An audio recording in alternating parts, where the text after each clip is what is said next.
Thank you, everybody. It's a pleasure to be here.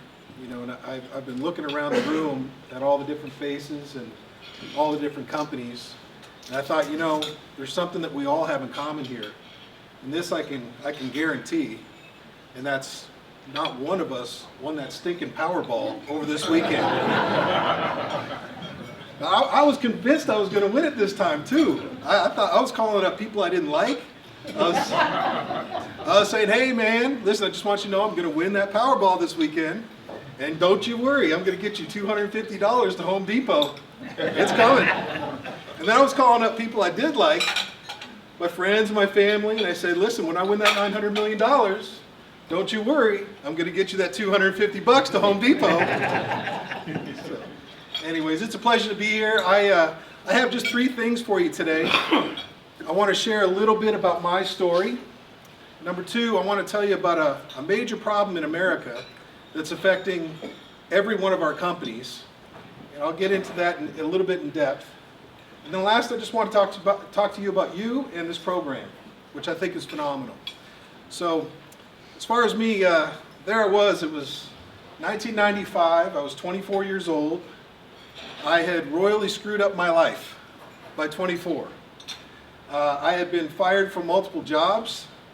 I had just gotten kicked out of university. I had blown a whole bunch of my dad's money. Boy, was he proud. And I got a phone call. I was fairly hungover. It was about 11:30 in the morning.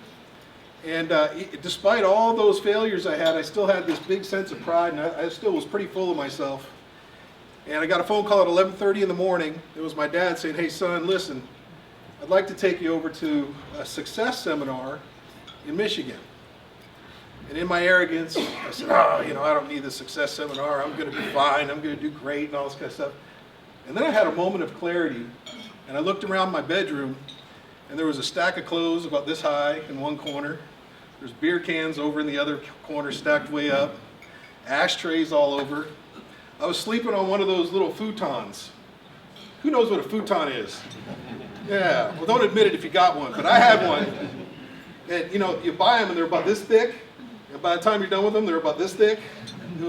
Anyway, I had a moment of clarity. I said, okay Dad, I'll go to the success seminar with you. Let me check this thing out. Little did I know this was actually going to be a defining moment of my life. It was going to change my life forevermore. We went over to the Palace of Auburn Hills, and we had seats way up in the nosebleed section. And you know, they had a couple speakers come out that were fantastic, and they were good, and I was interested, but I still kind of had a little chip on my shoulder. You know, they ain't all that good.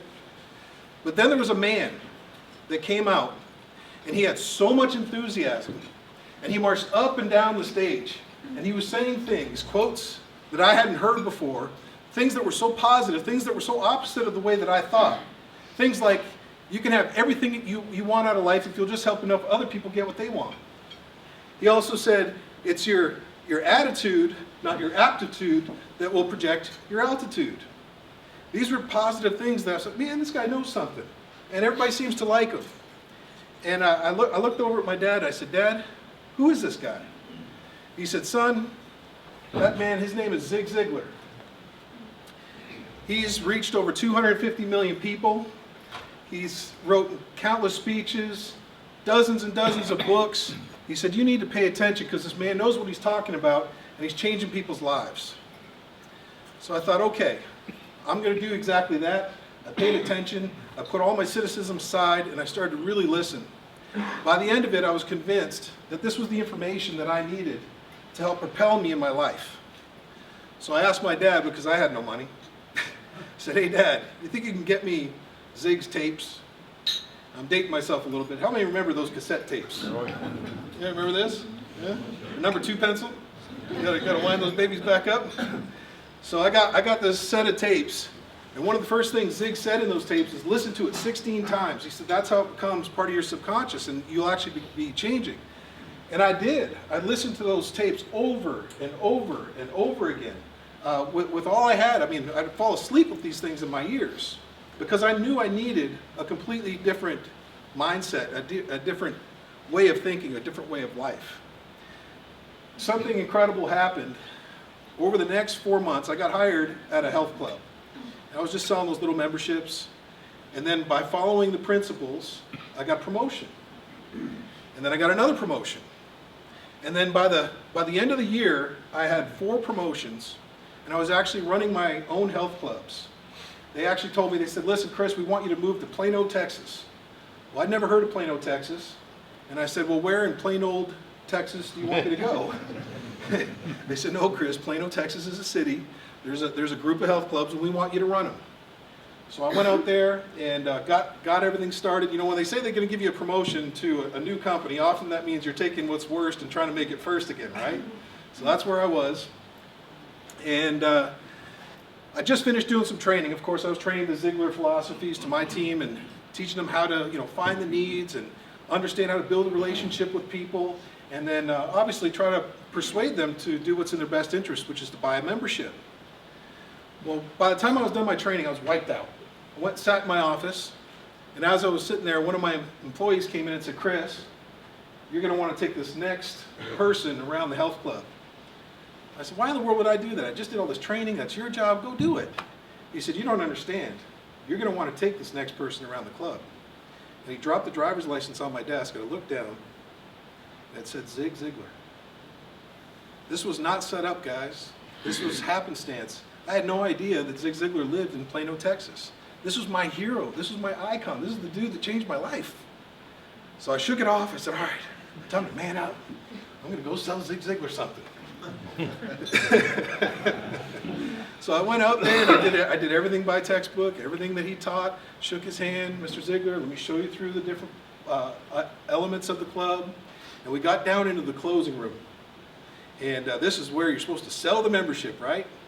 Well, he taught something called the witch close. And what that is if you open up the book, it says, hey, you can buy this membership monthly, or you can pay in full and save yourself 15%.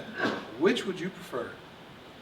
I remember Mr. Ziglar at that point, he looked at me, and he took his eyeglasses and he put them way down on his nose. That's intimidating if you're talking to an older man you respect. He looked at me and said, son, you know who I am, don't you? And I lost my mind. Oh, yeah, of course, Mr. Ziglar. Oh, you're the greatest thing that's ever walked the planet. I can't believe I'm here talking to you. I was in the nosebleeds, and here you are. I can see if your nose is bleeding. It was crazy. Long story short, I sold him a membership. Woohoo! How about for me, selling Zig Ziglar? Come on, give me some. Thank you. And he said something else, though, that was really interesting. He said, Chris, he said, I need something else. I said, what is it, Mr. Ziglar, anything? He said, I need some personal training. I said, I'll make you a deal. I said, Mr. Ziglar, I'll work on your physical health 3 hours a week for free if you'll spend 1 hour on my mental health per week for free. He said, son, I like your style, and you got a deal. I was mentored by Zig for the next 12 months, every Sunday. I spent with him and his family going over to Luby's, and it was definitely a life-changing opportunity for me. I'll get a little bit more into that in a moment. As you can see, a picture I'm very proud of. There I am back in 1997, meeting Zig himself. And here I am in 2015, I got my Ziglar Legacy certification with his son, Tom Ziglar. It was really a cool opportunity. So that's a little bit about me. There is a real problem in America. I go around the room and start guessing, but there's too many things that are problems in America right now. I just want to focus on this one. And it does affect everybody in this room. Zombies. Now, these aren't regular zombies. These are corporate zombies. These are people that work with us. How many of you know some zombies in your office? No one's going to raise a hand here. That's what the supervisors are.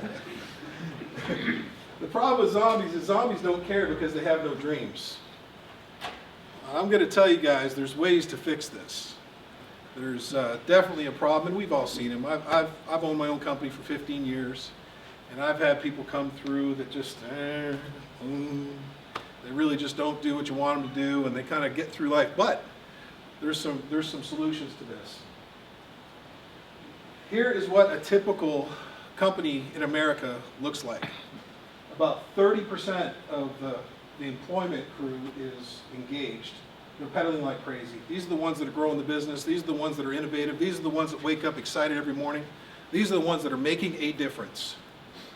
Then there's the ones that are disengaged. I call these clock punchers. You know, they clock in and they clock out. And they kind of do what they have to do. They're not necessarily hurting the business. They're not really getting it to the next step either. And then there's the actively disengaged. Here's our zombies. These people start causing resistance. They spread rumors. They start spreading the negativity. They become the cancer in the office, and they try to do it kind of behind the scenes, right? So these are certainly the ones that are the biggest challenge. So let me give you guys just a few best practices for the zombie cure. This is simple stuff. Okay, we can't kill zombies with a shotgun. I'm sorry.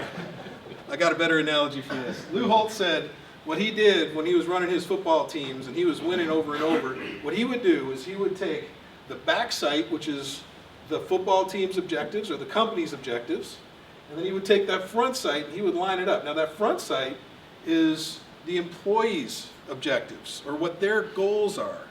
So if you could take the company goals and line them up with an individual's goals, that employee's goals, you're going to have a much better chance of succeeding as a company. And you're going to have much more engaged employees. They're going to be a heck of a lot happier. So you have to have goals.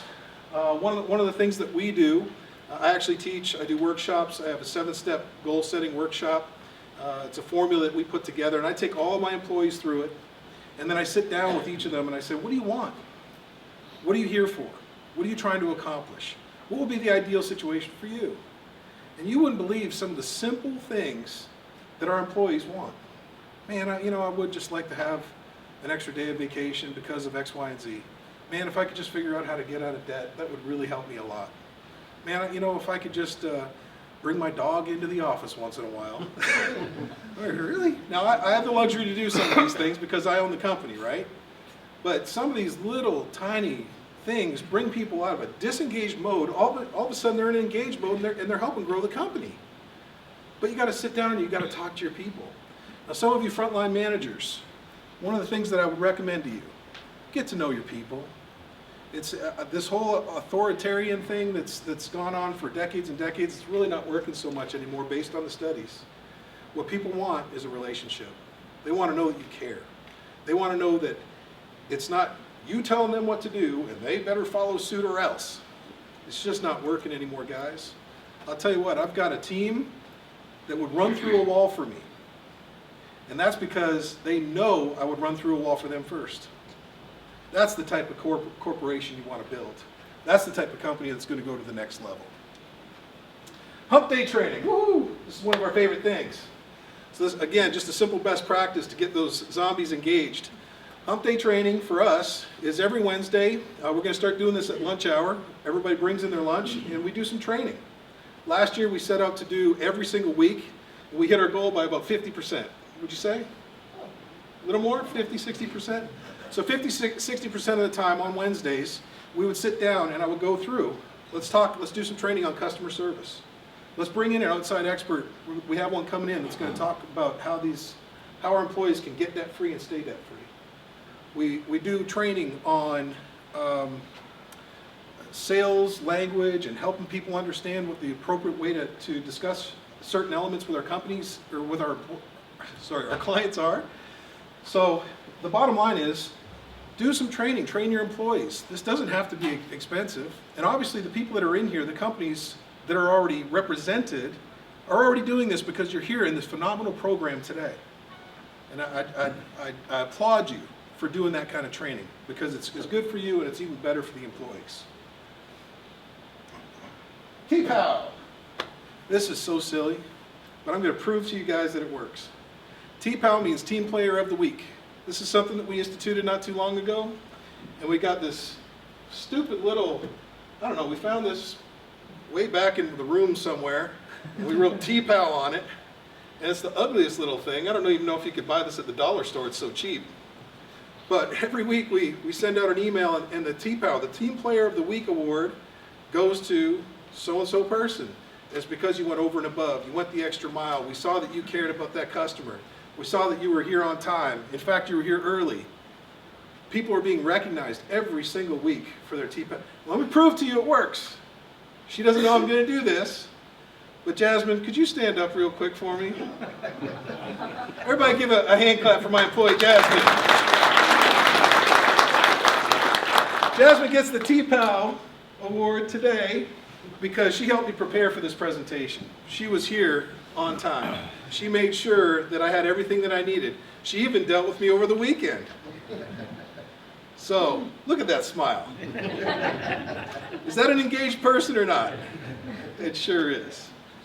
So thank you, Jasmine. Incentives, these are simple, but you can give incentives for a job well done, or sometimes I just give incentives to my employees just because the company's doing well and they deserve it. It could be just Jaguar tickets. All right, maybe Monster Jam instead, I don't know. But come up with some kind of incentives. Let your people know that you really do appreciate them. All right, and I'm gonna have Jasmine actually hand out some feedback forms. If you guys don't mind, each one of you just filling those out for me. It really does help me. There's some questions on there. She's gonna hand those out as I finish up here.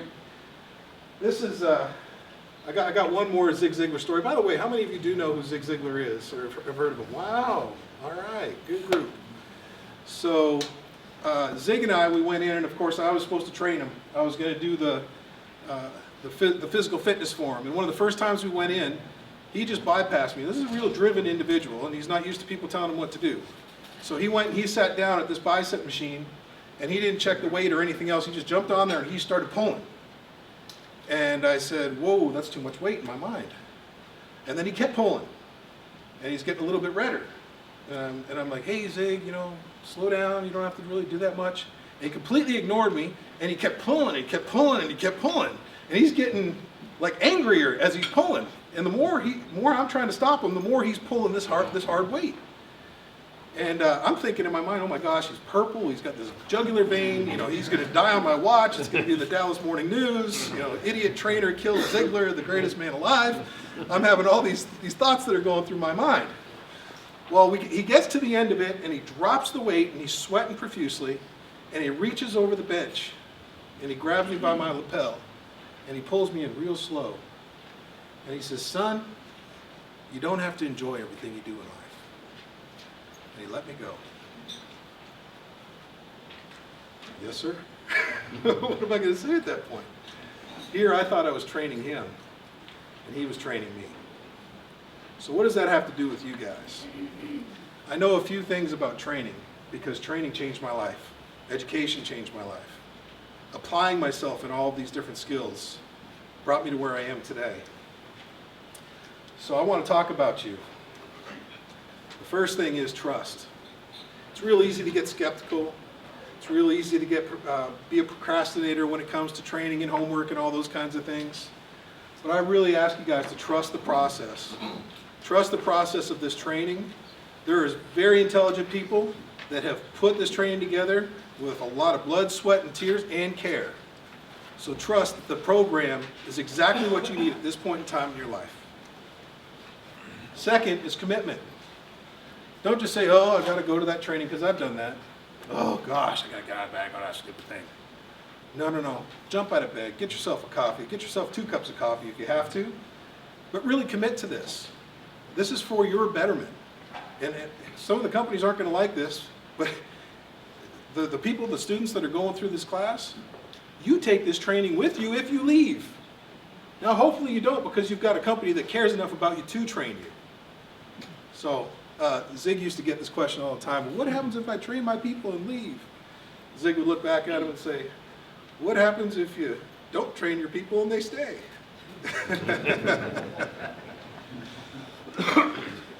Last but not least, take action.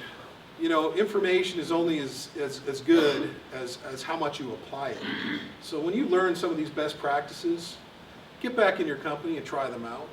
Some of the things that you learned today, maybe just go and take one of them and try them out. Give some compliments to the people that are around you. Let people know that you care about them. Ask about their weekend.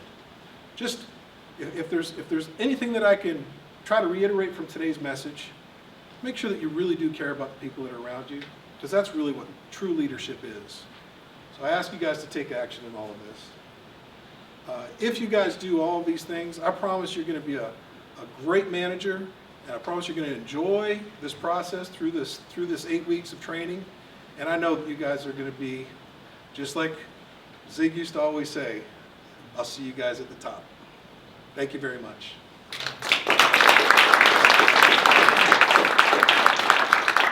Thank you. Thanks, Chris. And I'm sitting here looking at Wilbur and Michael saying, boy, that was a pretty good intro to what we're going to be covering. Amen. Right on target, and so that's really great. Chris, I do want to just thank you on behalf of FCMA. Just a small thank you gift, and appreciate it so much. And I've also got to add to the TPAL. You think Jasmine's had problems dealing with Chris? She's had to deal with me. Bless your heart.